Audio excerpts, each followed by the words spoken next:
Le ministre doit être rempli de Saint-Esprit et de force. umukozi ategerezwa kuzura mpemu w'Imana n'inkomezi. Cela lui rend capable d'aller et de faire du bien. Ivyo bimushoboza kugenda no gukora ineza. Comment sera-t-il rempli? None azokuzuzwa gute? Dans ses rencontres avec Dieu, Mu guhura kwiwe n'Imana dans kwa buri pendant munsi le temps passé avec kuzima Dieu. no gufata imyanya ihagije yo guhura n'Imana.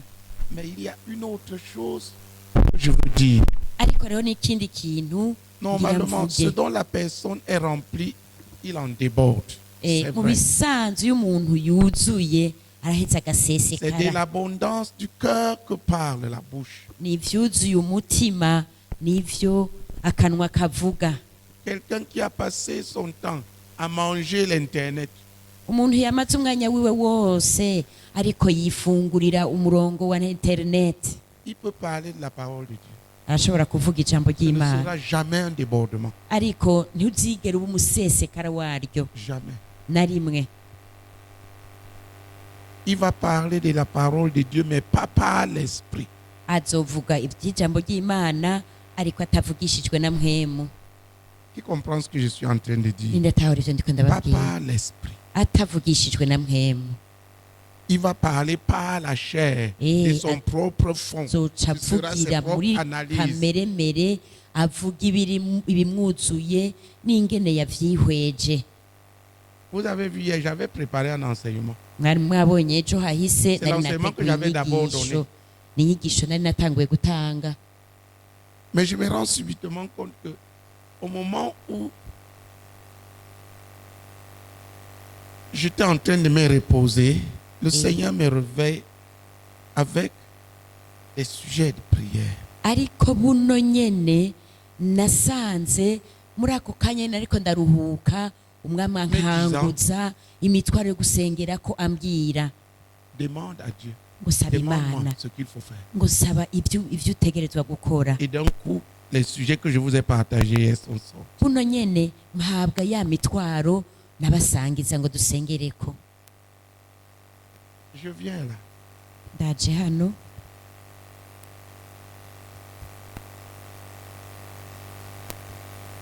La première rencontre avec Dieu, quand le Dieu me rencontre dans la prière, mais avec des versets qui pleuvent, de chaque fois. mu kwisonzesha mpura n'Imana inshuro nyinshi cyane, n'imirongo ya Bibiliya ibije kubishigikira ikagwa nk'imvura nk'ikimenyamenya. Je suis reposé. Naruhutse, Et la première chose, rencontre que j'ai eue, c'était sur la fidélité.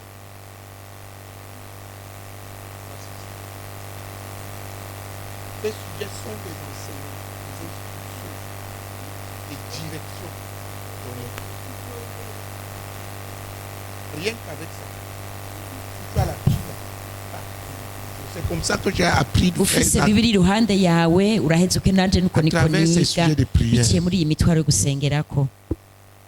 La plupart d'entre vous sont pauvres en connaissance. Abenshi muri twebwe turi bakene mu kumenya, Ils ne connaissent pas Dieu, ils ne connaissent pas le serviteur de Dieu. ntitumenya Imana, ntitumenya Ils sont n'umukozi pourtant appelés à w'Imana, fonctionner avec lui sous la même onction parce qu'il ne ariko prie pas kandi pour bari lui sur bahamagariwe ces sujets. gukorana nawe mu mavuta amwe, À kuko votre avis, abironkera muri iyi je mitwaro. pouvais prier tout simplement. Pourquoi Dieu Nibaza nashobora me donne gusenga des sujets nkavuga de nti prière kubera iki Imana impa imitwaro yo et gusengerako, insiste pour que j'écrive? hanyuma kandi ngafata n'ingingo y'ukwandika.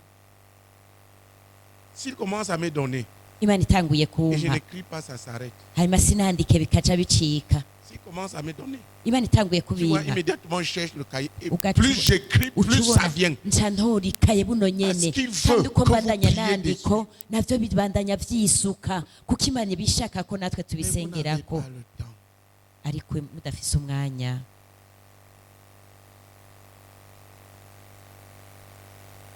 Je vous ai donné certains sujets de prière aujourd'hui qui sont venus ici sur place. Uyu munsi nabahaye imitwaro yo gusengerako, nayo la nari parole nayiherewe de hano Dieu nyene, dans la bouche yari ijanye n'ijambo ry'Imana du mu serviteur kanwa de Dieu. k'umusuku w'Imana.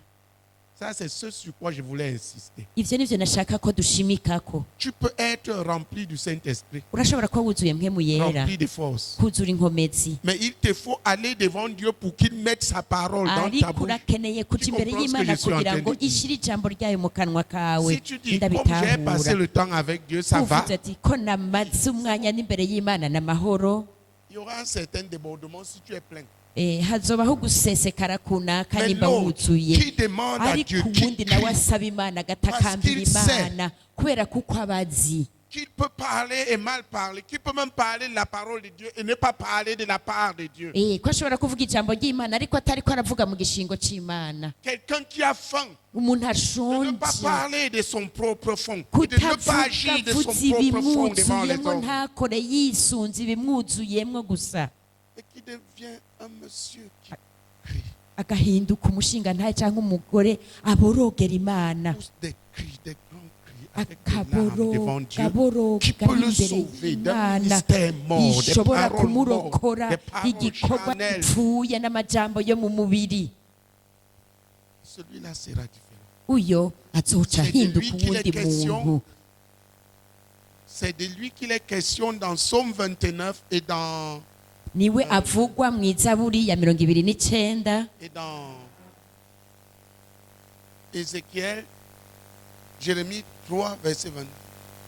na Yeremiya 23:29. La parole qui sort de sa bouche n'est Ijambo pas humaine. riva mu kanwa kiwe si ry'umuntu, Elle est un feu n'umuriro pour consumer tout ce qui est du diable. kugira ngo utongore ikintu Amato. cyose cyo kumugwanizi. Fracasser les résistances. Inyundo rumenya amabuye kugira ngo ashwanyagutse ikintu cyose cy'umugwanizi. Frère, tu comprends? Uriko urabitahura, Ce n'est pas juste passer le temps de bon Dieu, c'est déjà si le ukumara fardeau umwanya de gusa imbere connaître y'Imana, que de n'umutwaro moi-même, wo kumenya que mes propres paroles à uti moi jewe ne jenyene peuvent pas n'amajambo servir à yanje grand-chose. ntaco vyomara kinini. Tu comprends ce que je suis en train de dire? Ndatahura ivyo Même ndiko si je ndababwira, connais, naho même si noba je nzi, connais naho le noba quoi. nibaza ngo hariho ico nzi, Être tenaillé par cette crainte. kuba wuzuye ubwo bwoba kandi Qui bukakubangamira. parlera? Ati ninde azovuga, La chair kameremere ou l'esprit? canke mpwemu yera? Pose cette question, écris-le dans ta Bible. Ibaza ico kibazo Qui ucanditse mu parlera ikayi par moi yawe. dans telle circonstance? Mbega ninde azovugira muri jewe muri bino La bintu, chair. kameremere Ou l'esprit? canke mpwemu yera? Je peux prêcher la parole de Dieu Ndashobora kuvuga ubutumwa bwiza de mon propre fond, mvuze ibindimwo selon ce que moi je comprends, mfatiye ku vyo je ntahuye, selon mon expérience, mfatiye ku vyo nabayemwo, selon mes convictions. mfatiye ku vyo mba Tout nemejwe. cela est bon, Ivyo vyose ni mais vyiza, est d'un niveau inférieur. ariko mu rugero rw'indani rw'inyuma. Je peux aussi parler de la part de Dieu. Ndashobora no kuvuga mu gishingo c'Imana. Ça là, Ivyo il faut la conscience uba ukeneye gatima que de moi, muntu, tu ne peux rien faire. ukamenya uti jewe ubwanje ntaco nibashije, Et des cris, ugaca uboroga des grands cris kandi ukamaborogo menshi Agonie. cane, ubabaye. de quelqu'un qui sait que ses paroles ne produiront un effet en Dieu. Umuntu azi neza ko amajambo yiwe atana kimwe abashije uretse amajambo y'ijambo ry'Imana mu kanwa kiwe. Voilà la différence entre vous et moi. Mbabwije ukuri, naho mwebwe na jewe dutandukaniye, nuko ubwo nabikoze ubutabishimgukamwo. Quelqu'un qui a passé le temps à jeûner et à prier Nk'umuntu yamaze igihe asenga yisonzesheje pour que la parole de Dieu dans sa bouche soit vérité, kugira ngo ijambo ryose ry'Imana mu kanwa kiwe rihinduke ukuri, pour que la parole de Dieu dans sa bouche soit un tonnerre, kugira ngo ijambo ry'Imana mu kanwa kiwe ribe nk'umuturagaro ujugumitse ubugaragwa, parce que c'est ce que Dieu a promis. kuko nivyo Imana yasezeranye. Il va faire des bouches qui ont Ngo La voix de azohindura iminwa yarobanuye kugira ngo fait jaillir du feu. kugira ngo have isohokemwo umuriro. La voix de l'Éternel ijwi ry'uhoraho rimeze fait nk'umuturagaro trembler le désert uhoraho de Kadesh. ajugumiza ubugaragwa.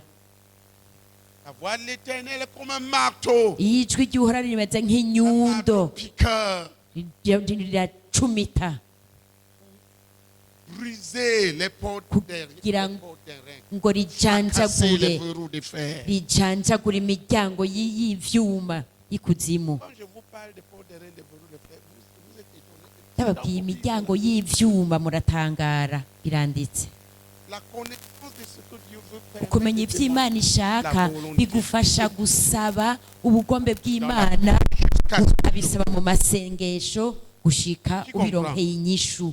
Nindabitahura. Vous êtes mes fils, devenez d'abord des gens qui prient avec moi sur ces sujets. muri abahungu banje hinduka abantu rero basengana nanje kuri iyi mitwaro. Hagarika kugira utwo muhingura, hagarika kuhingura utuntu. On lui a demandé de prêcher à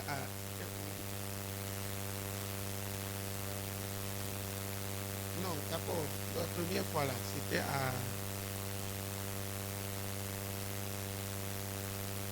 là-bas, la capitale à Bruxelles.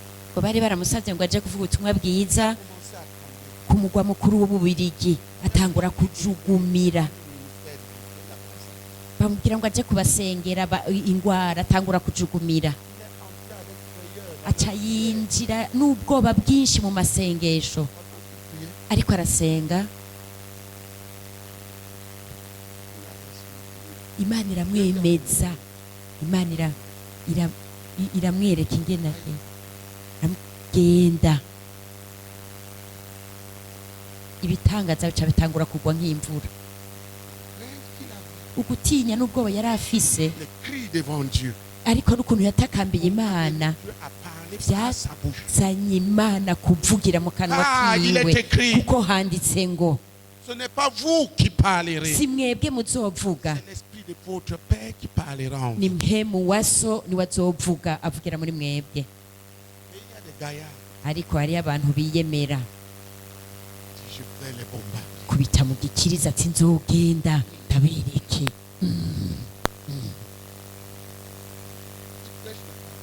Akavuga ijambo ry'Imana, ariko afatiye kuri kameremere, agafatira no ku byibone,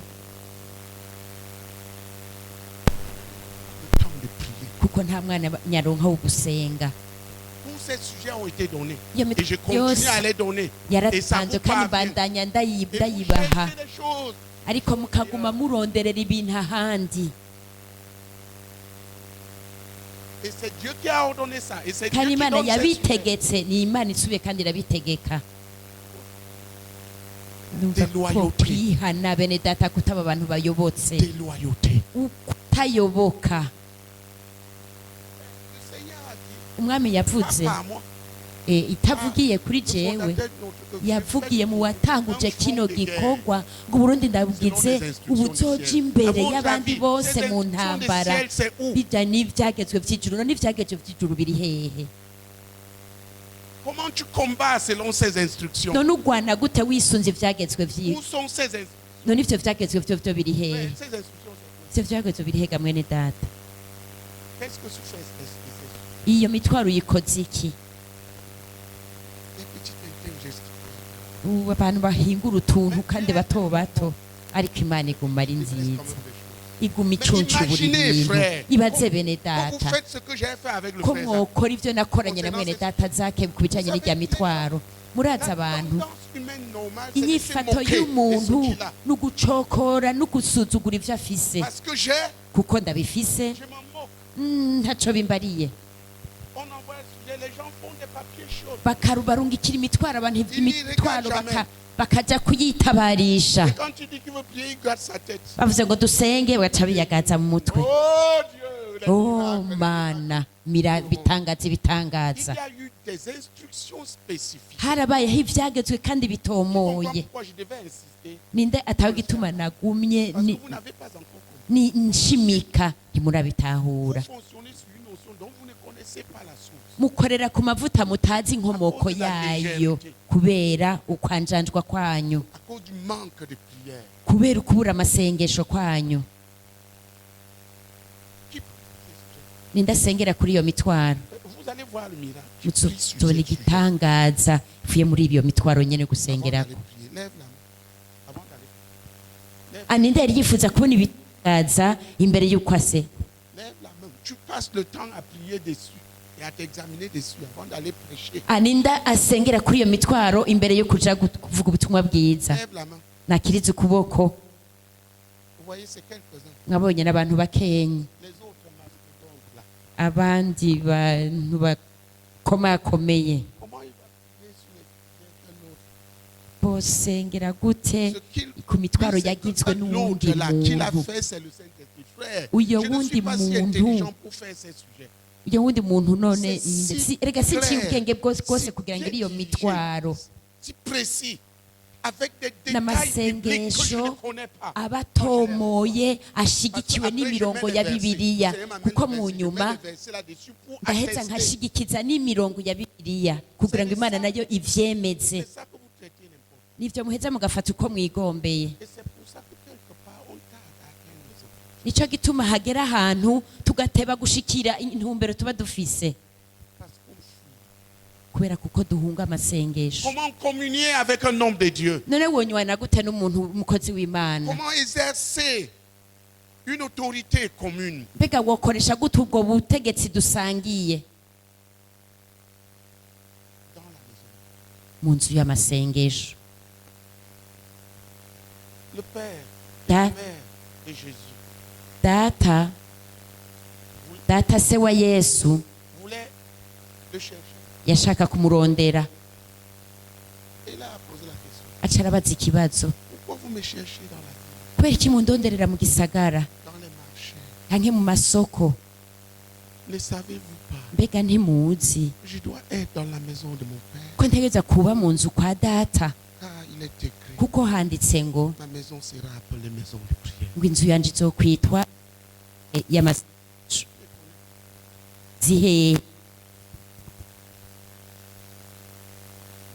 nzi hehe?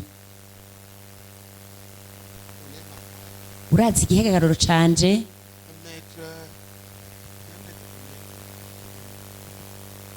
82. Imetero imwe na santimetero 82. Nta n'umwe tuzinanye mu mubiri, tuzinanye mu mpemu. Dommage. Un Kandi ordre ico spécifique a kibabaje. été donné par Dieu pour cela. Itegeko rizwi neza ryaratanzwe n'Imana ku bw'ivyo abana banje bwite ntibasengere kuri iyo mitwaro, kandi itegeko ryaratanzwe.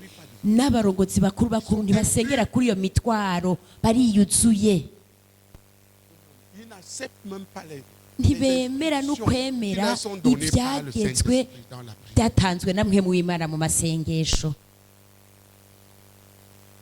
Mais ils veulent bombarder. Ariko bashaka gutera.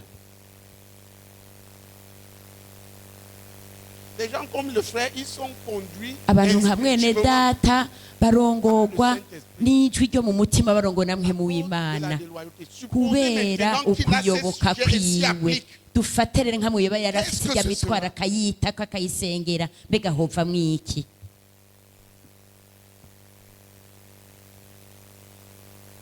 L'homme charnel, Umuntu w'umunyamubiri Dieu lui révèle la parole. Imana iramuhishurira ijambo akaritahura, Et il dit, je vais le faire. akavuga ngo nzorikora. Ce qu'il ne sait pas, c'est Icyo atazi nuko atana kimwe yiba ashobora gukora ubwiwe. tu comprends ce que je suis en train de dire. Nindatawe ivyo ndiko ndababarira. L'homme spirituel reçoit la parole et Umuntu entre dans w'impemu l'agonie. yakira ijambo ry'Imana Il reçoit agaca la révélation, il yinjira entre dans l'agonie, il peut agaca agoniser yinjira mu là-dessus pendant des mois, gutakamba, akaronka yishurirwa agaca yinjira mu gutakamba, kandi bigaca bishika. Chacun d'entre vous veut parler comme dans Somme 29. Qui veut parler comme Umwe dans Somme wese ngaha muri mwebwe arashaka kuvuga nka kurya vyanditse muri Zaburi ya 29. Ninde ashaka kuvuga nka kurya muri Zaburi 29? Maintenant, j'ai compris. Uvuga ati, ubu rero natahuye, Je vais parler, ngiye kuvuga, ma parole sera comme du feu. Comment ta ijambo pensée? ryanje rizoba nk'umuriro. Ijambo ryanje rizoba nk'umuriro gute? Les charbons foyer Uzofata de ta femme et mettre dans ta bouche. amakara yo ku ziko y'umugore wawe ushire mu kanwa kawe. Il faut que Birakwiye ku munwa wawe Imana ishire mu kanwa kawe. Ninde yabisabye? Ninde takamviye Imana bisaba? comme ça tu changes la voix. Aho ucuhindura n'ijwi. La voix de l'Éternel est comme un tonnerre. Wijwi ry'uhoraho rimeze nk'umuturagaro. C'est ce que je croyais quand j'ai cru. Nivyo nari nizera je igihe nari mpejeje Je croyais kwizera. que pour que Nibaza la ngo parole de Dieu kugira soit ngo ijambo entendue, il fallait que ry'Imana ribe nk'umuturagaro baza guhindura ijwi uti je vais commencer. ndaca nanje ndatangura. Certains d'entre nous pensent que quand tu fais Hi! Bamwe muri twebwe baza bagize ngo "Ii!" Tout ça est émotionnel. ivyo vyose ni ibintu vyo mu Ce qui est bishika spirituel et qui va toucher les gens. C'est ce ivy'impemu que tu bizokora as ku conquis bantu dans la prière. n'ibintu uba et le waronkeye jeûne. mu masengesho no mu Hey! kwisonzesha. Ce qui est spirituel et qui va Ivy'impemu toucher l'esprit kandi des gens. bizokora ku mpemu C'est ce z'abantu qu'il a conquis ni ivyo waronkeye dans la prière. Et mu le jeûne. gusenga no mu kwisonzesha. Ce que tu as compris Ivyo watahuye navyo a apporté la compréhension. uzozanira Point final abantu à la- gutahura nta kindi kirenzeko. Tu comprends ce que je suis en train de dire? Nindatahura ivyo ndiko ndababarira. Ce qui t'a été imparti, Ariko ivyo wahawe tu vas le communiquer. uzoheze nawe ubitange. Ce qui est placé par Dieu va sortir Ibishitsweho comme les Imana paroles de Dieu. bizosohoka nk'ijambo ry'Imana kuko zoba warabisavye.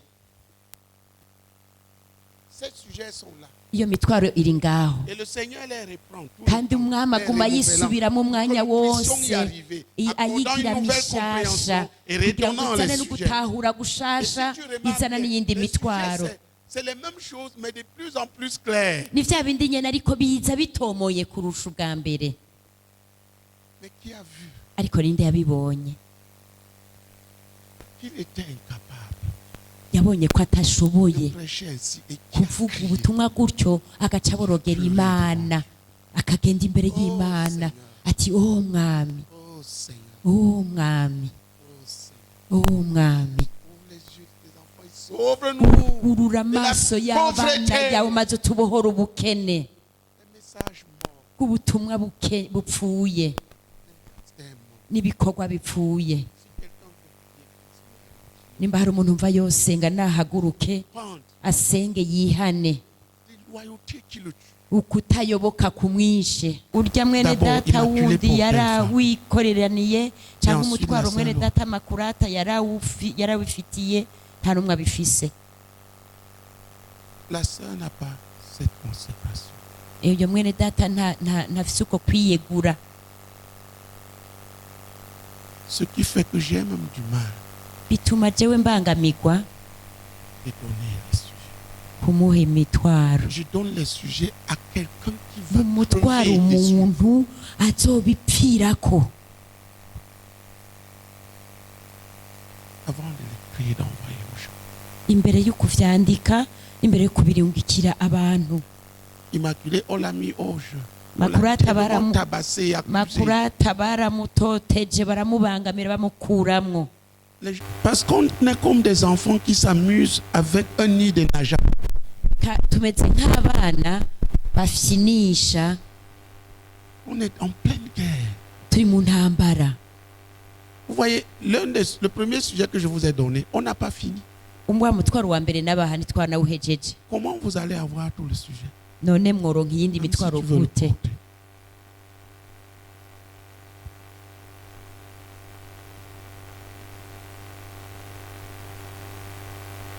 Les gens parlent, ils ne savent pas que c'est le diable qui les utilise. Abantu bakavuga amajambo batazi ko ari Satani ariko arabakoresha. Quand ils ont fini de démolir et il n'y a plus rien, Bahejeje gusambura abantu atana kimwe gisigaye ils restent tranquilles. agaca atekana Ils attendent. Si Dieu essaye de faire autre chose pour kugira ngo ariko Imana igerageza gukora ikindi kugira ngo bace.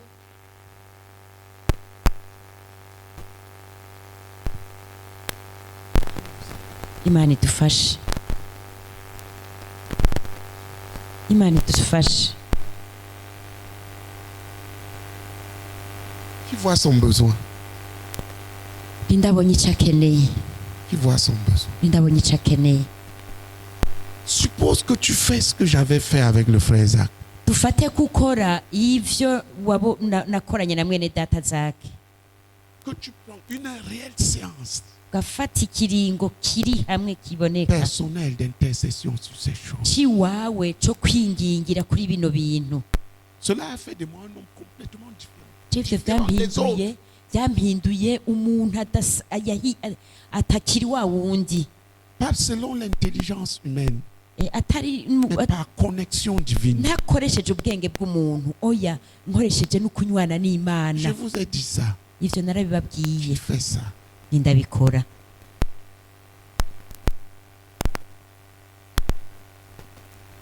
Vous voyez, murabona, quand je prêche, iyo mvuze ubutumwa, instinctivement, tout ce que je dis, il y a des versets qui viennent en appui. Biva mu mpemu vyisuka, ivyo mvuga byose bigashikikirwa n'imirongo ya Bibiliya izirisesa, kandi si ukuvuga yuko nciye ubwenge rwose. Ndaba ngiye imitwaro ngaha yanditse. Mais qui va prier et tu ne connais même pas. Ariko nindazoyisengera ntunabizi. Lorsque quelqu'un prêche, kwiyo umuntu ariko avuga ubutumwa, il doit s'assurer que tout ce qui ategerezwa gucungera neza kw'ivyo avuga vyanditse mu bwizigirwa muri Bibiliya, ko n'ivyo akora byose vyanditse mu bwizigirwa muri Bibiliya. Ariko iyo abasengerako wokwize ugaca uvyinjiramwo. Qui comprend ce que je suis en train de dire? Ndatahura ivyo ndiko ndababwira. Mais comme tu es imbu de toi-même, tu sais tout. Ariko kubera wiyuzuye uzi vyose, même la prière que tu ne fais pas, n'ugusenga utakora, tu la connais déjà. Tu es déjà un ministre waramaze kukumenya, extraordinaire l'intercession. Uri umukozi w'igitangaza wo kwinginga. Ntukeneye kwiga. Parce qu'on t'appelle murongozi. Kuko bakwita ngo umurongozi. Alors tu n'apprends rien. Rero nta na kimwe wiga. Je ne sais pas si c'est par paresse ou par mépris. Sinzi ko ari kubera ubunebwe canke kubera agasuzuguro. Ces sujets sont là pour te permettre de prier de manière ciblée selon ce que Dieu veut opérer en chacun d'entre nous, afin de produire l'œuvre qu'il doit produire à travers nous. Kugira ngo bikunde Imana ikora ivyo itegerezwa gukora kandi ikore no mu bantu ivyo itegerezwa kubakoreramwo. Mais zéro. Ariko nta na kimwe. Certains s'y prennent seulement, il est déjà fatigué. Surtout les pasteurs là. Bamwe bayisengera ko iyo barushe, cyane cyane abapasiteri, agaca karengana akayura. Atreka dusenge mu mpemu, uvuga ngo turarate. Qu'est-ce que c'est prier par l'esprit? Beka gusenge dusenga mu selon les instructions du Saint-Esprit. Nukuvuga ikintu gusenga wisunze ivyagezwe vyamwe mu yera, nivyo vyibi. L'esprit parle à l'église et l'esprit parle aux individus. L'individu doit savoir la direction que son esprit et doit pouvoir recevoir des instructions personnelles. Mais déjà, s'il ne peut pas écouter ce que l'esprit a déjà dit à l'église, comment l'esprit lui parlerait individuellement? Qui comprend ce que je suis en train de dire? Les gens ont l'impression que l'esprit doit leur parler à eux seuls. Ce n'est pas comme ça qu'il fonctionne.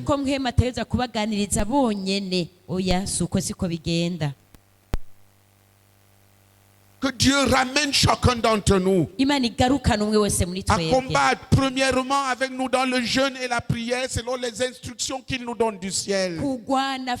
Chaque prédicateur, chaque évangéliste, chaque missionnaire, chaque pasteur.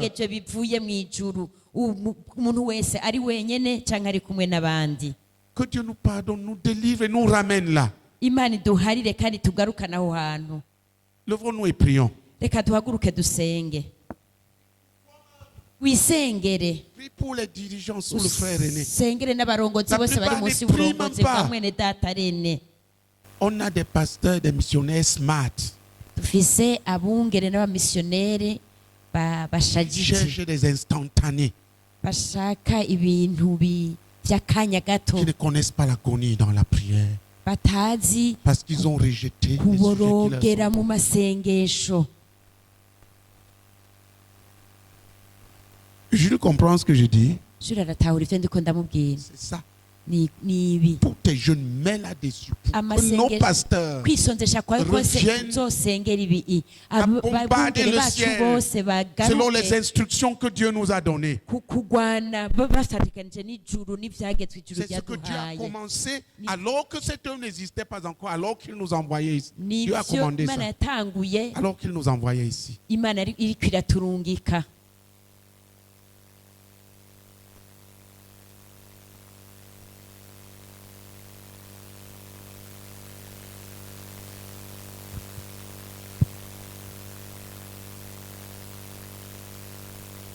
Que Dieu nous rende capables Imana idushoboze de nous saisir ensemble devant lui. gucakira twese dufatikanije Dans la imbere prière et le jeûne, y'Imana turiko turasenga twisonzesheje les instructions du ciel qu'il nous a données. ivyagezwe ijuru riduhaye. Comment Dieu travaille? Mbega none Imana ikora gute?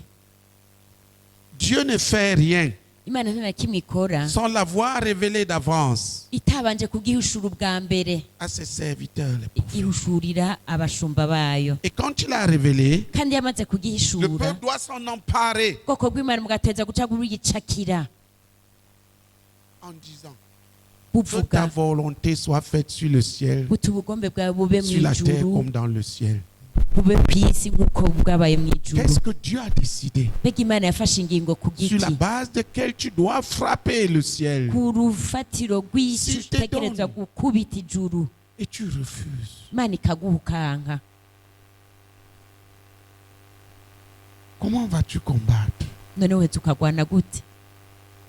Tu vas faire des prières charnelles selon tes désirs. Zoduza amasengesho yo mu mubiri wisunze ibyifuzo vyawe, Alors que ce que Dieu veut, comment Dieu veut que tu sois, a été révélé là. kandi ivy'Imana ishaka Ce kuba qu'il veut que tu demandes. byarahishuwe, ivyo Imana ishaka kusaba. Qui comprend ça? Ndabitahura. Bon, je prends juste les deux derniers sujets qui sont sortis. Fashe iyi mitwaro ibiri ya nyuma, L'un parle de ce que chacun d'entre nous doit umuvuga ivyo par mwese muri twebwe rapport à sa ategerezwa parole. kuba bivanye Voici comment ça n'ijambo commence. ryayo. Raba ingene vyanditse. Prends un jeûne de 40 jours, Injira mu kwisonzesha kw'imisi 40 tous les 4 mois, pour rester fidèle à ce qui est écrit. kugira ngo Quoi ugume qu'il uri en umwizigirwa ku vyanditswe vyose uko vyogenda kose. Ça, ce n'est pas des choses qu'un homme peut faire, Ibi si ibintu umuntu ashobora gukora, mais des choses que Dieu peut produire en un ni homme. Qui Imana comprend? ishobora kubishira mu Vous allez muntu. dire que c'est moi. Ce n'est pas moi. Je ne suis Mwava muvuga ngo qu'un ni jewe, si prototype. jewe.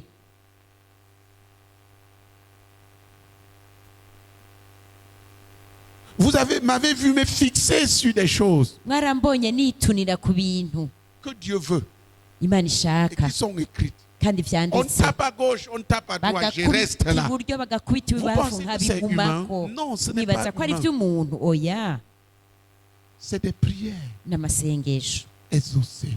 amasengesho yishuwe. Je te dis la vérité. Nkubwije ukuri, Tu céderas 1000 et une fois si tu n'as pas prié sur ces choses. Tu céderas uzohesha inshuro igihumbi pour faire autre zirenga, chose que ce qui est écrit. uheshe hamukora menacé. ibindi nutasenga Tu n'as pas ubisengerako. Tu comprends ce que je suis en train de dire. Nindatari ivyo ndiko ndagerageza Mais le kubabwira, sujet a été donné. ariko imitwaro yaratanzwe. Tu comptes sur ta chair Uharura kuri kamere kawe pour pouvoir parler et agir en toutes choses selon ce qui est écrit. kugira ngo Et la uvuge chair ne kandi peut pas ukore le wisunze faire. ivyanditse, kandi kamere nako ntigashobora Quand as-tu kubikora. demandé? Wabisavye ryari? Frère Zéphirin, quand as-tu demandé ça? Mwene data Zefira, wabisavye ryari? C'est tu-même que tu as besoin de demander? Wowe uzi hoho Non, ko parce que utegerezwa les instructions kubisaba. sortent et on les laisse. Ivyagezwe birasohoka Qui comprend ce que je suis en train de dire? Ces sujets sont pour vous-même. Vous-même d'abord. Je donne aux sœurs pour qu'ils prient pour moi et pour vous. Vous n'en savez rien. Le peu qu'il y a, c'est ce que les frères, les sœurs demandent pour moi et pour vous.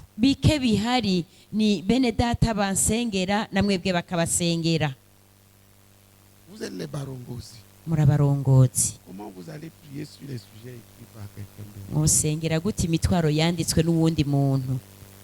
Dis à ton voisin. Tu es le murongozi mukuru. Comment tu vas prier sur les sujets de prière? S'abaisser.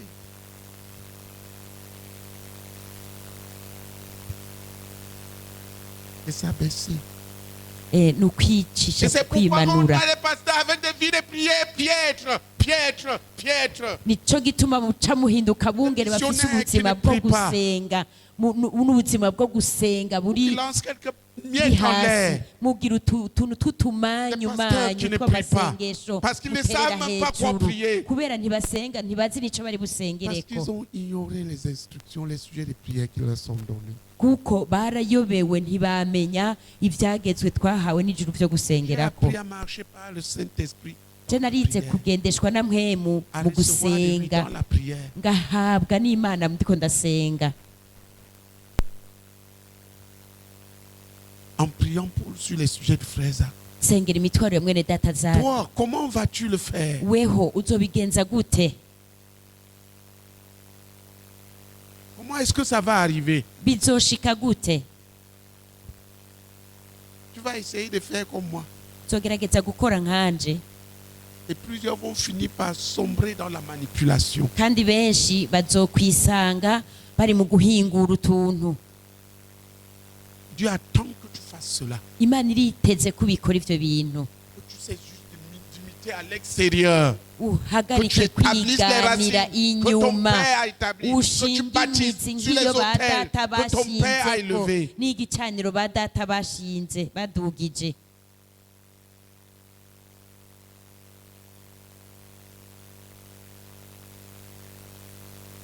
Plusieurs d'entre nous ne sont pas comme Isaac. Benshi muri twebwe ntibameze nka Isaka. Ils creusent des puits que leur père n'a pas creusé. Bimba amariba base batimvye.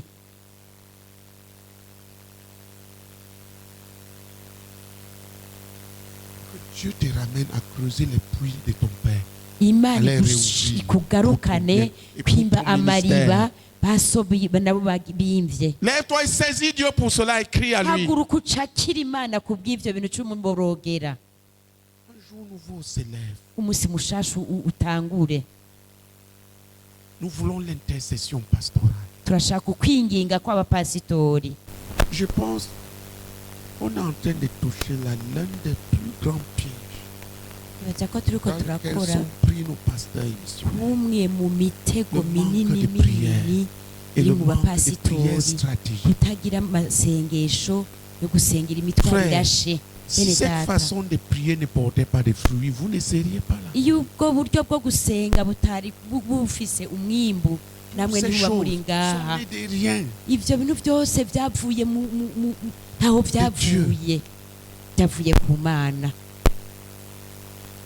Je vous ai expliqué les choses. Doit se passer, ce qu'on doit faire. Comment ça va être fait? Est-ce que j'ai des milliards en banque pour les réaliser? C'est par Dieu. Regardez. Je vous parle de la vie de prière que vous devez imiter, frère. Nous sommes séparés. Igihe twari tutandukanye certaines choses avec des frères. Mvuganye ibintu na bene data. Hagati aho umurongozi w'imiyabaga. Complètement votre document. Maintenant, il faut le transformer en sujet de prière et donner à tous les jeunes. Donnez-moi 100 000 prières. Kijya gitabo cyanyu mukihindura imitwaro hanyuma imitwaro muyihabe abakiri bato bayisengereko. Muzosanga muri ko muraguruka akugenda mwandaza ururimi nk'amakamyo ashaje. Yihindure mu mitwaro muzoza murasengerako. Hariho n'ibindi nzokongerako. Yampaye igitabo kijanye n'ivyo bategerezwa gukora. Ndashobora kuba habahera uburongozi. Nawe uzokora iki mugabo murongozi? Ugiye gukora iki hamwe n'ubwoko urongoye? Ndabizi.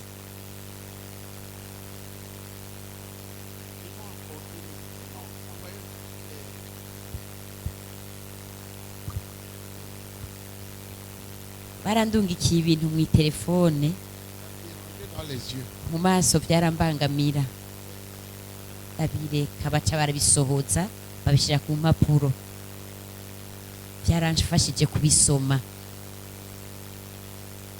Ndabereka ivyo bategeza gukosoramwo.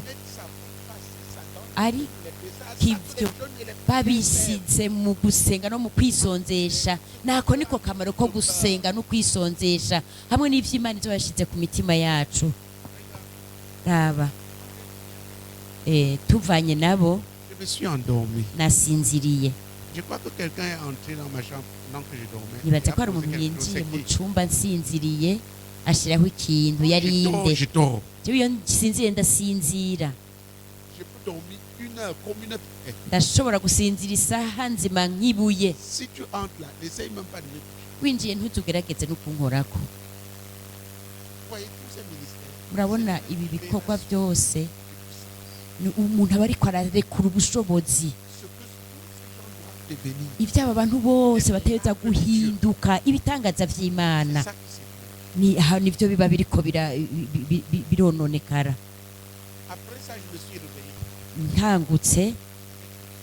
Nkangukane n'imitwaro niyo yankanguye ngo senga ngo isonzesha imisi 40. Muri ngaha nasengeye kuri iyi atakambira Imana ngasenga ngatakambira Imana ngasenga.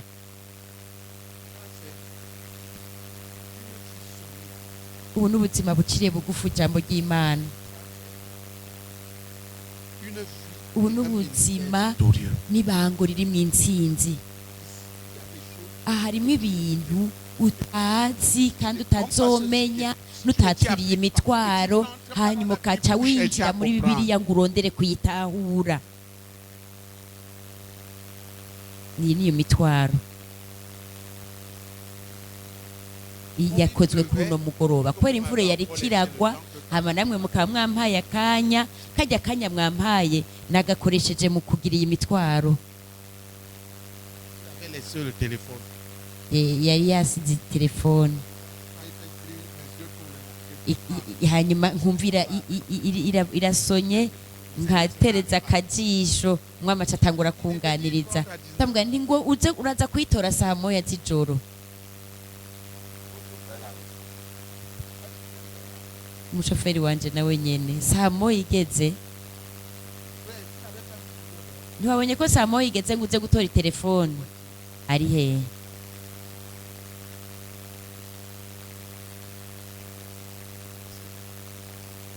Nico gihe niyo mitwaro nagumye ndayironka kandi ni yanyu. Naba nibo bantu namwe muteza guhinduka. None uburyo bwo kubyinjiramo n'ubuhe? Yakire ndiso uransengera wongere wisengere bizoca byinjira mu buzima bwawe n'Imana yabitegetse. Bizokwinjira n'ibango byawe byinjire mu gikorwa ukora. Nivyo utegeza gukora. Reka ndabasomere nk'akarorero umutwaro. Bavuze ati mwene data cakira Imana kugira ngo umwizigirwa ku ijambo ry'Imana. Ucuvuga ngo oh man mezagiza ko umwizigirwa ku ijambo ry'Imana bikaba birangiriye aho nyene. Ariko heraba imitwaro yakozwe kandi yagutse.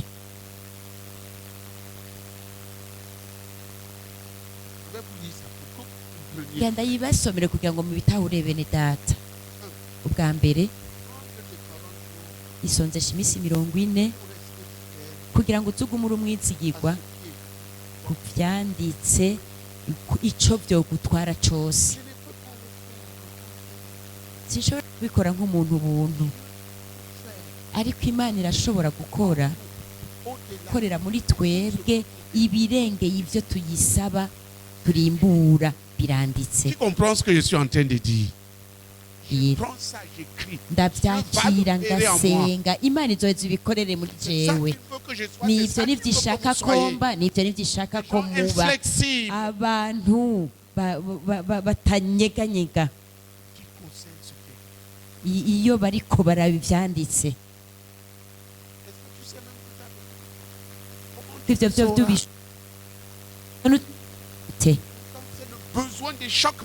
ariko kandi neye wari nk'umutwe w'imitwaro. Reka mbandanye.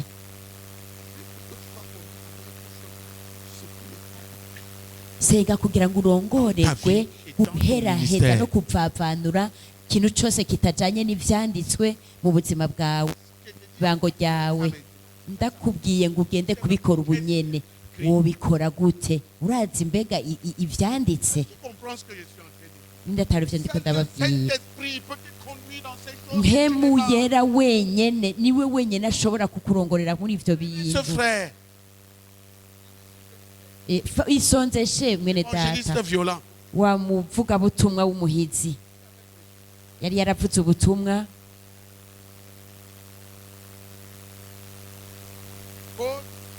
ngo Paulo bari kumwe n'umukenyezi wiwe Silasi n'umwuzukuru wiwe Timoteyo bari mw'ibohero.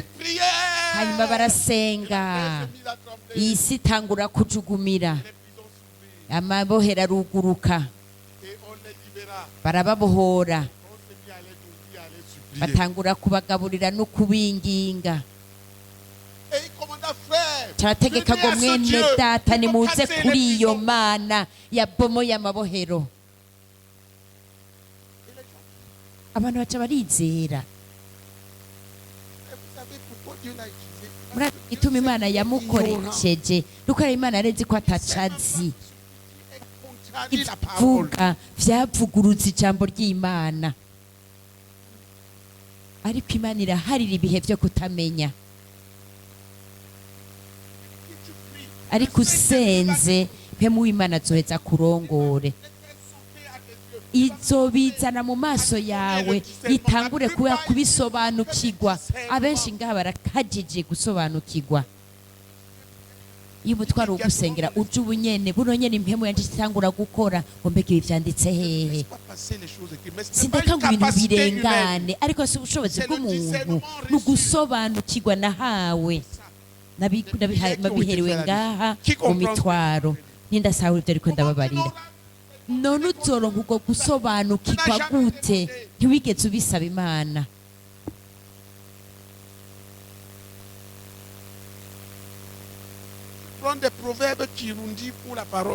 Gaca ufata uducamugani tw'ikirundi akaba ari two witwa ijambo ry'Imana, kandi uri umuvugizi w'Imana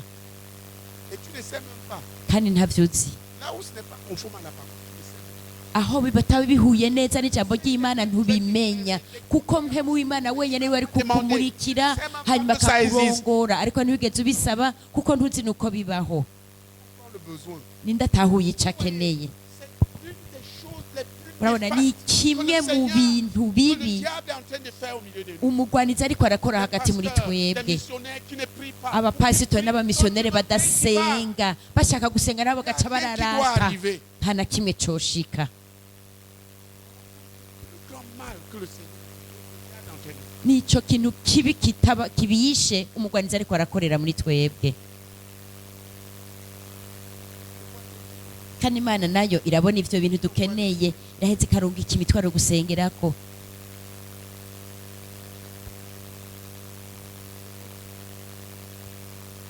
Mviriza,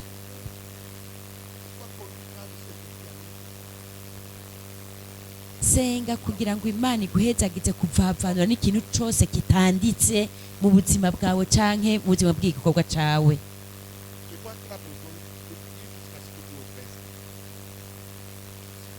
Imana ikoze ivyo bintu ndabibona mubiri acavuga ati ndabishoboye kandi atazi ko adashoboye kubikora ari wavyikoresheje. Ndiko ndabasomera no mitwaro ko muyanjanjweko mubona ivyo mukeneye mwariko muranjanjwako.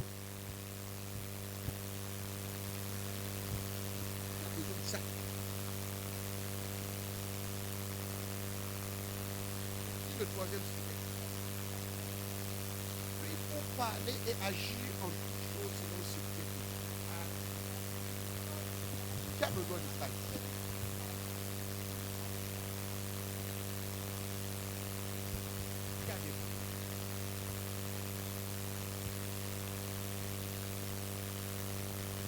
Comprends le problème.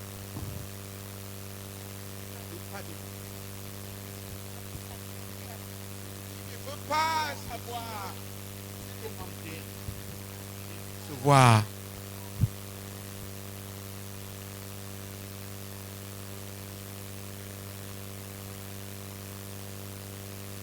Il a saisi.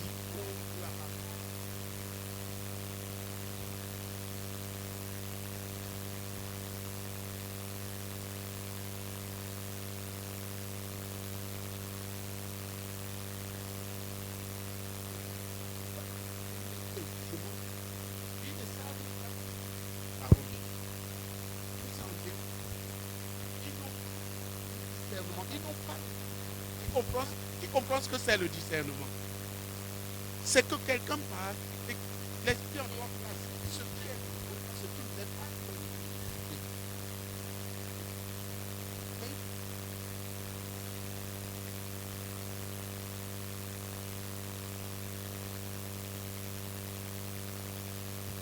Ton voisin, tu vas alors faire comment maintenant?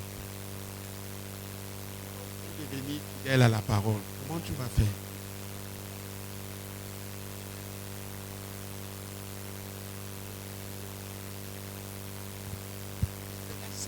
Il n'y a pas autre chose. Tes efforts ne te mèneront pas là. C'est Dieu qui va t'y conduire.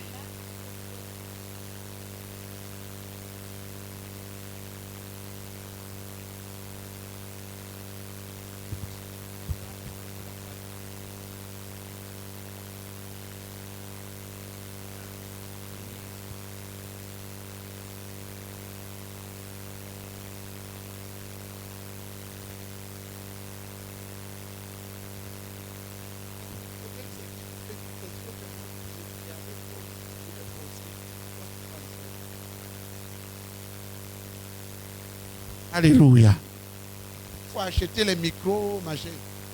Ils sont ici, là. Frère, la caméra, là, rapidement. Avec les micros. On doit sortir de la caméra. Sortir dans la modèle. Amen. Amen. Alléluia. Tu vas apprendre plus dans ces sujets de prière que dans n'importe quoi d'autre. Uzorushirizaho kwiga muri no mitwaro yo gusengera ko kurusha mu bindi byose kuko ni mpemu agufasha kwiga.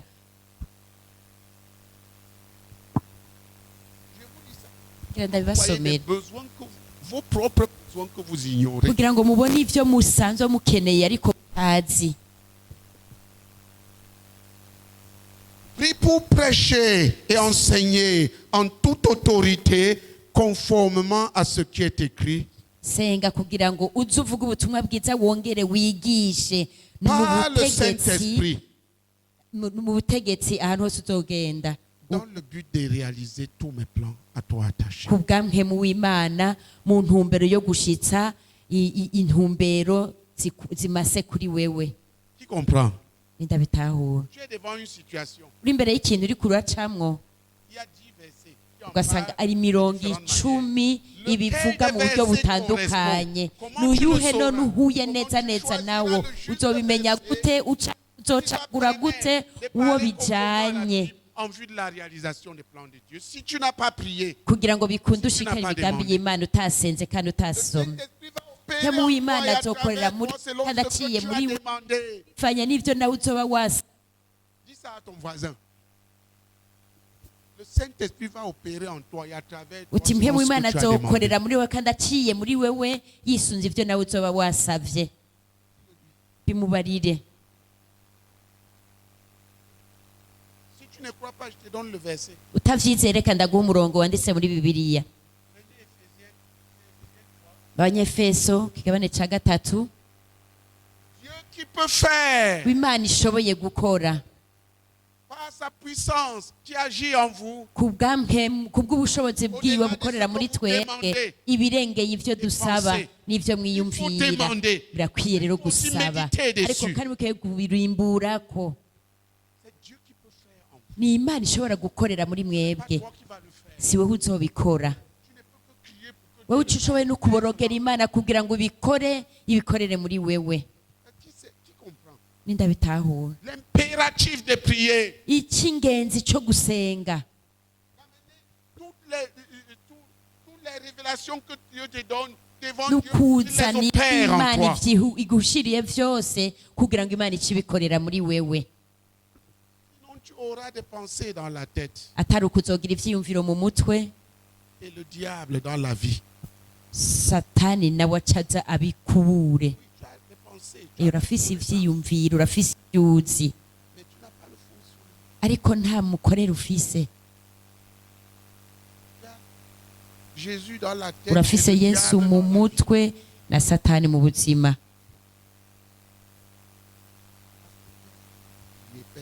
Kandi nta n'umwe yaborogeye Imana. Dukenda dusaba ndi kumwe n'abafatanyabikorwa banje bo mu kwinginga. Abandi nabo babishiburira hariya bagaca bitwara hariya mu bwiherero.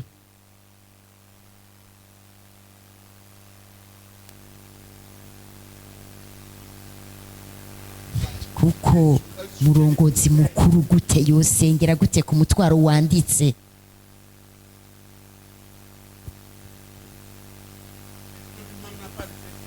Mbega we nta mpemu yera afise? Ariko ntimuzi uwo ari we mpemu yera, ntimuzi n'ingene avuga. Iyo uza gukurikira imwe mu mitwaro yanje n'uyu nyene wanditse aha, hamwe wowe ukurikira, munyuma uzoheza umenye ingene mpemu yera avuga, n'ingene mpemu yera yovugira mu kanwa kawe.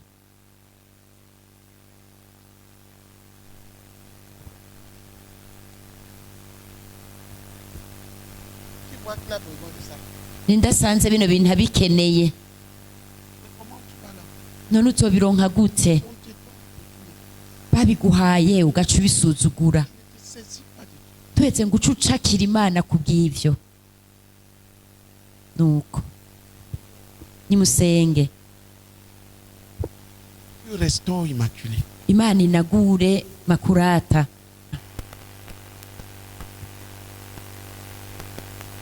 C'est ce que nous faisions avec le frère Zach. Nivyo twahora dukorana na mwene data Zach, nivyo mwateza gukorana nanje.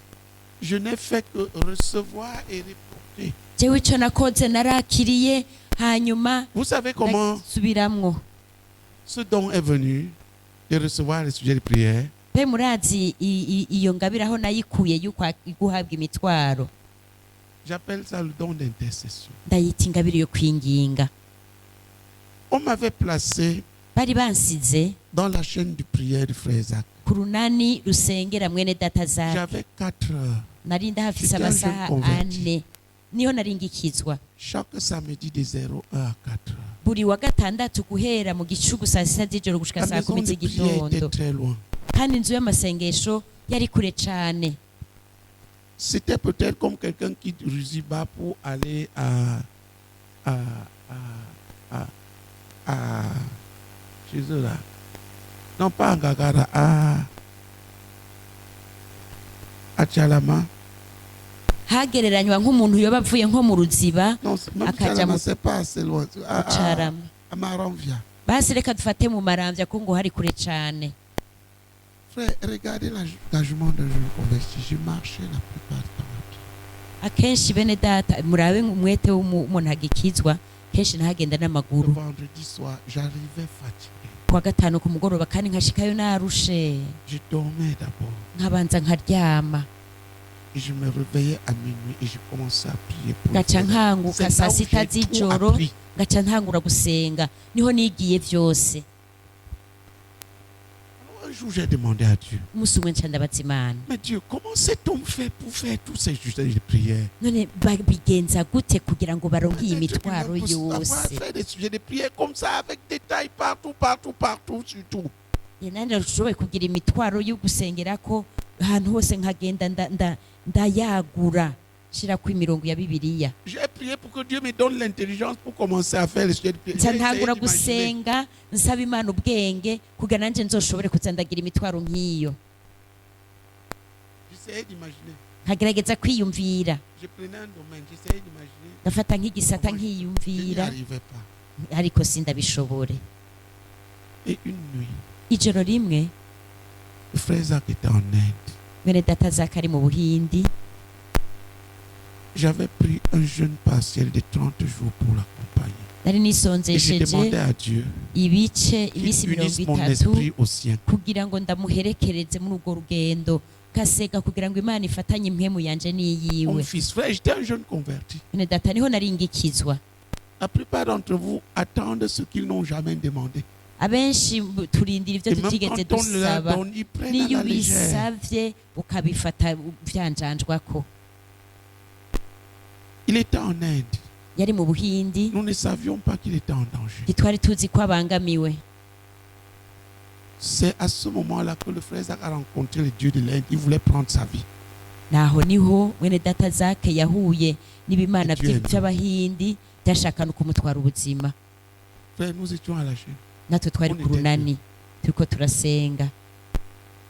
Le Saint-Esprit est descendu. On priait avec rage. Imana yatwururukiye ko dusenga twashangashiwe. Une tornade s'est déclenchée. Haca haduka igihuhusi. Le vent, la pluie, le vent, la pluie.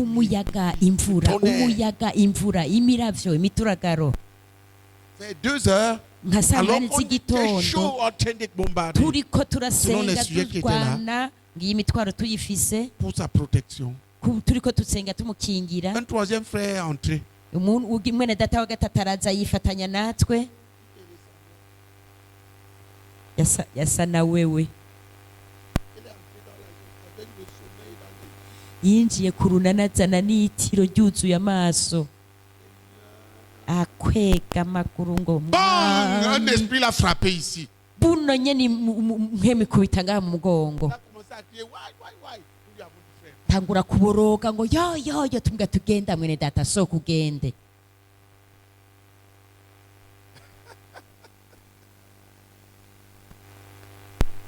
Le frère d'Amecha. Aramuzi mwene data Elise. Un esprit là, un coup ici. Yumvise ikintu kimuhushuye ha mugongo mwema. Twe twari dushushe mu rugamba nawe azana ivyo kuboroga ngo ngo mwami buno nyene urusoro rwamukubisa ha mu mugongo. Tuti mwene data sohoka agenda. Twe turabandanya. Duhejeje iryo joro ryo gukesha saa 10 z'igitondo ngenda ndaryama ndaheze ndaterurirwa mu iyerekwa ndabona intambara mu gusenga. Nari mu ikambi imwe hakaba n'iyindi kambi. Mvutse nti mu izina rya Yesu mwami ikora iki kintu habona amasoro asohoka ava mu isi akaja gukubita muri ya kambi y'abansi. Ariko n'umwasi baronka utusoro duto. Umwami acaranyereka ngo twa dusoro duto nitwo kwaje guhushura wa mwene data atariko ubudahangagwa. Ndatahura rero nta ntegeza gusenga ibaze bene data mu izina rya Yesu. Data gira kino buno nyene urusoro mu izina rya Yesu. Buno nyene urundi mu izina rya Yesu. Nimukomera amashimwe ya Yesu. je me suis réveillé, je suis sorti de cette vision. nkangutse mvuye muri iyo yerekwa J'ai entendu. ndaheza ndumva ngo senga kugira ngo ndarondera ikaye n'ikaramu nanjye ntangura kwandika ngo senga kugira ngo ndavuga ngo senga ngaca nandika senga kugira ngo nisanga ndiko ndandika imitwaro yo gusengerako ikayuzura atanguvu nyinshi zigiyemwo. Nuko niko nabihawe impemu yo kwinginga yaciye inyururukirako, impemu y'intambara. Jewe ndugwavya kubw'intambara nivyo Imana yavuze, nivyo muriko muranka guhinduka.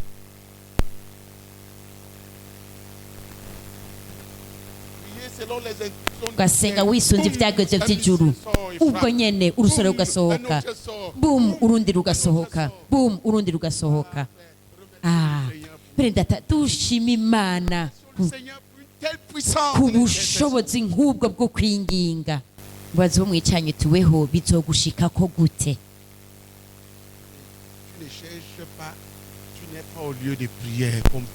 Nturi mu kibanza c'amasengesho nka so, ntuja no mu masengesho ngo winjiremwo, bizogushikako gute? Nico gituma benshi tuba abanyantege nke mu masengesho. Le roi de la Syrie dit OK, envoie-moi tout l'or et tout l'argent qu'il y a à Jérusalem. Mais le monsieur, on n'a même l'or qui était sur les poteaux dans la maison de Dieu, partout et dans la maison de Dieu. Il en fit un tas. Il enleva tout l'argent.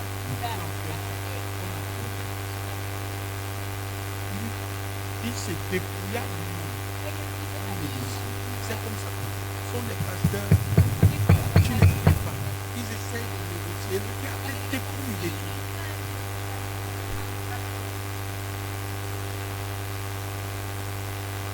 Après ça, après avoir reçu tout l'or et tout l'argent de Jérusalem, maze kwakira inzabu zose n'ifeza zose z'i Yerusalemu, baca barungika gutera bariyete na b'i Yerusalemu. Avuze Hezekiya warihenze gose. Naho nihabagira ibiganiro n'umugwanizi baherukira bisanga, ugwanya umugwanizi nta biganiro mugiriranira. Bene data, naho niho yaciye ahindukirira Imana, atangura kuyiborogera. Imana ikirahaguruka. Allez dire à Ézéchias de ne rien craindre. Kandi mugenda mubwire Hezekiya ntihagire icyo asubira gutinya. Le monsieur va recevoir une nouvelle. Uyo mugabo azoro yatutse Imana y'Isirayeli. Wamugana bariyete nati reka nimureke guhendwa. Ezekiya, mbega ubwo bushizi bw'amanga bukura hehe? Mbega yibaza ko uhoraho ashoboye kurokora Yerusalemu ambesha? Mbega yamaze kurokora ikihe gisagara? Mbega kijya gisagara sinamaze kucigarura, na kiriya sinacigaruriye. Avuga ati genda mu mubarire, ati umuhe iyo nkuru atahe maze urupfu ruce rumwubira mwice. Komera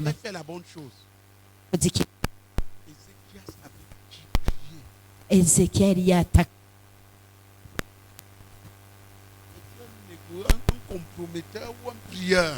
Umusenzi cyangwa umunyabiganiro n'umugwanizi, uri umuntu atakambira Imana cyangwa uri umuntu agira ibiganiro. Hari ibintu umutima bwateza kugenda aho kuborogera Imana ukazura ukaheza ukagira ibiganiro, mu mwasa agacaza akakwambura. Nta yandi mahitamo dufise, tugwana urugamba canke tukaba turarangiye. terrain de guerre, c'est la guerre de l'intercession, jeune homme. Ikibanza ca mbere co kugwaniramwo ni ukwinginga. Ndabita Chaque pasteur, chaque umwungere wese mu missionnaire wese azira guhinduka umwinginzi kandi asenga. Nico tuba twarobanuye mwene data tukamushira ku ruhande we n'umukenyezi wiwe kugira ngo tumenye neza ko tuca natwe twinjira mu masengesho. Ubwa mbere mu gusenga inzira utakambira Imana. Urabo ba pasitori bose butusosagi.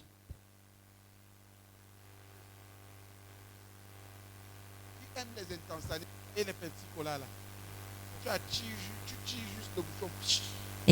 Ako kantu gasosa ukurako agapfundikizo gusa kagaca kaseseka.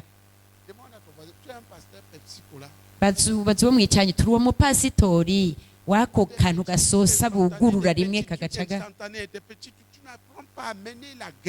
Ntiwiga kugwana intambara mu gusenga.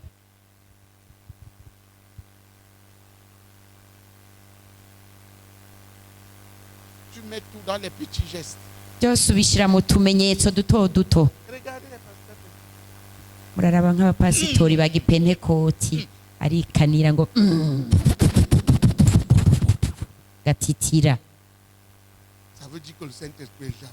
Vuga ngo Imana yamaze gushika agatitira. Aguma atitira gusa. Ce n'est pas ça. Si ivyo bene data.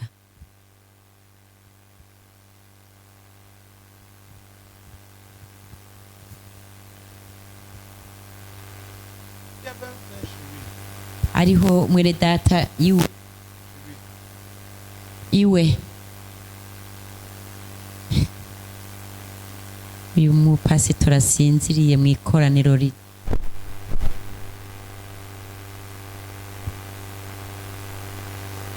ubwo ariko arahabwa ihishurirwa.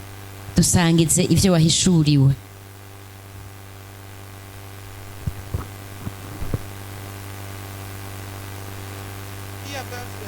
Hariho mwene data iwe ashaka kwirukana abadayimoni yagira gute? Yavuga ngo bum bum bum.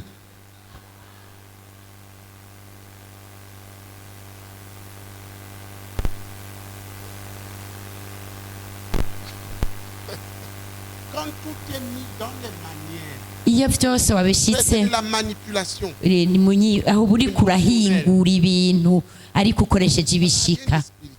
Tana kimwe intambara y'impwemu nijya ndiko ndababwira. Uneshereza mu bibanza byo mu ijuru ukaneshereza kuragwate ariko aho ntubura umuntu ahingura utuntu. Ngo krish boom.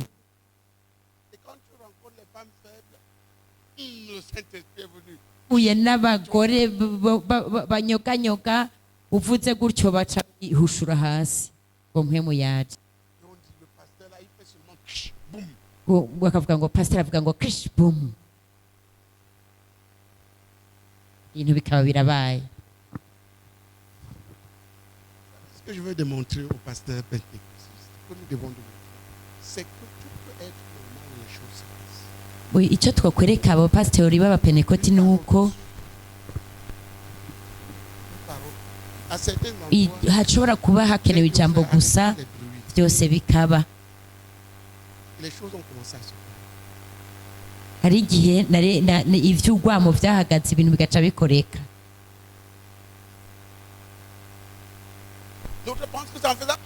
Ndakibaza ngo nukugira agendara abadayimoni bagaca basohoka.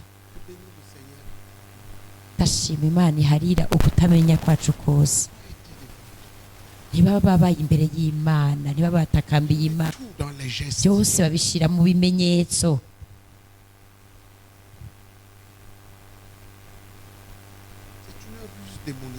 Ayo n'amayeri y'abadayimoni. Abapasiteri basinzira bateye ubwoba. Bwira uwo mwicaranye. Tuma pasiteri yosinzira aya masaha arateye ubwoba. abashaka guhunga imbugita.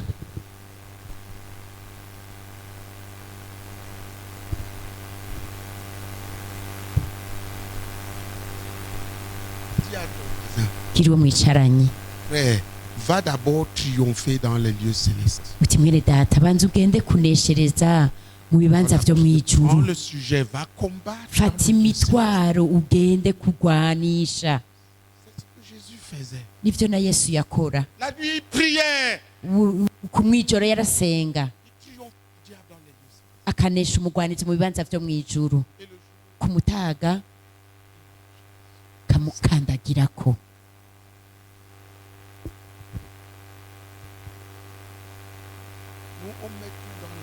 Twebwe vyose tubishira mu majwi. Boom.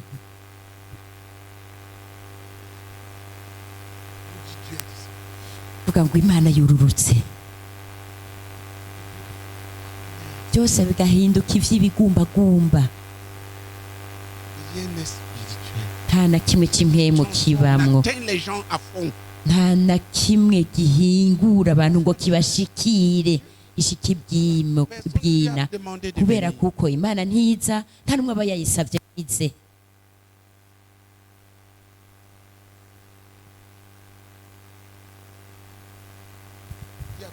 Sois sauvé d'un ministère émotionnel. Gira uwo mwicanye uti nurokoke igikorwa c'igumbagumba. Entre dans un ministère spirituel. Uce winjira mwibango ry'impemu. Ministère spirituel d'abord accompli devant Dieu dans la prière et le jeûne. Ibango ry'impemu naryo ribera mu imbere y'Imana mu buzima bwo gusenga. Bimubarire. Notre père spirituel disait. Data w'impemu yatubwira. Regardez frère. Murabe bene data. Pour 3 ans de ministère. Imyaka 3 y'ico gikorwa. Jésus a passé 27 ans. Yesu yamaze imyaka 27 de prière. Asenga.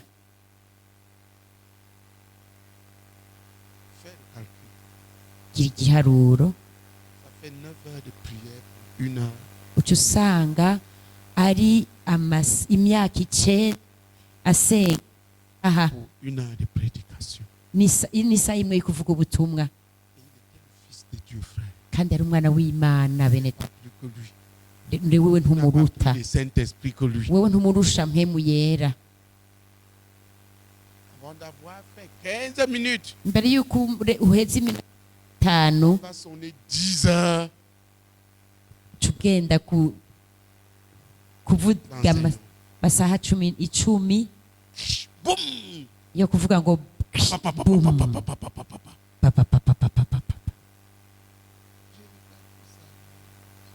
byose nkabiraba nkaca nikorera amaboko ariko ikuntu numva merewe nabi cyane.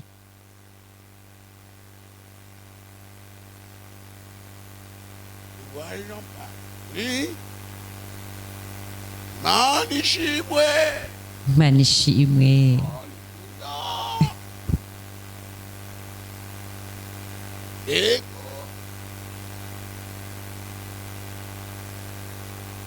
Zacchaeus avait tout été dans les émotions. Byose ukabishira mu bigumbagumba. Tu comprends ce que je suis en train de dire? Nindatawe ivyo ndiko ndababwira. Dans les manières. No mu bimbi butumenyetso. Tout devient fichu. Byose bigahinduka byo mu mutwe no mu bigumbagumba.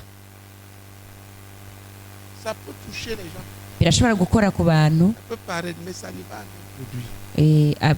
Bisa n'ivyabakoze ariko nta kivamwo. Deviens un homme spirituel. Nubu umuntu w'impemu. Imbere y'Imana ubu umuntu w'impemu. Dis ça à ton frère. Bibwira uwo mwicaranye. Va devant Dieu. Genda imbere y'Imana. Deviens un homme de prière. Maze uhinduke umuntu w'amasengesho.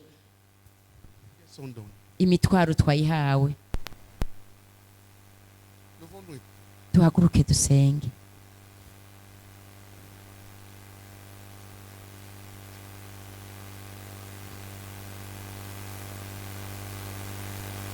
Prie.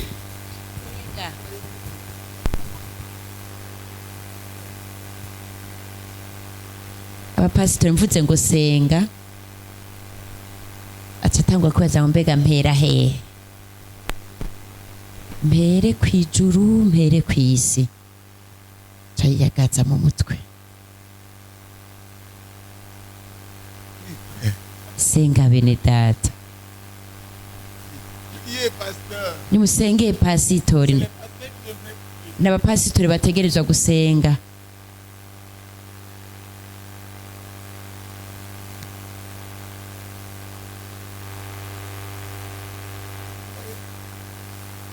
Abonye ntimushobora gusenga ko ntimuzi ico muri busabe.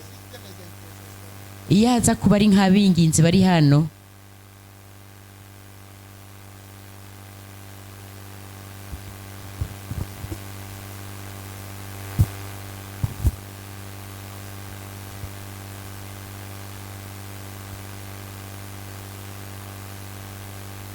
selon ce que tu as saisi. Senga ufatiye ku vyo watahuye.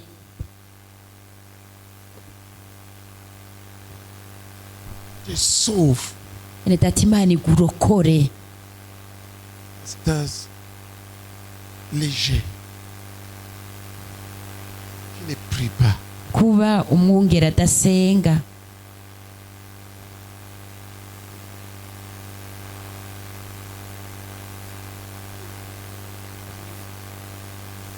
Canke ari mu kajagari. Amen. Sois béni. Nuhezagirwe.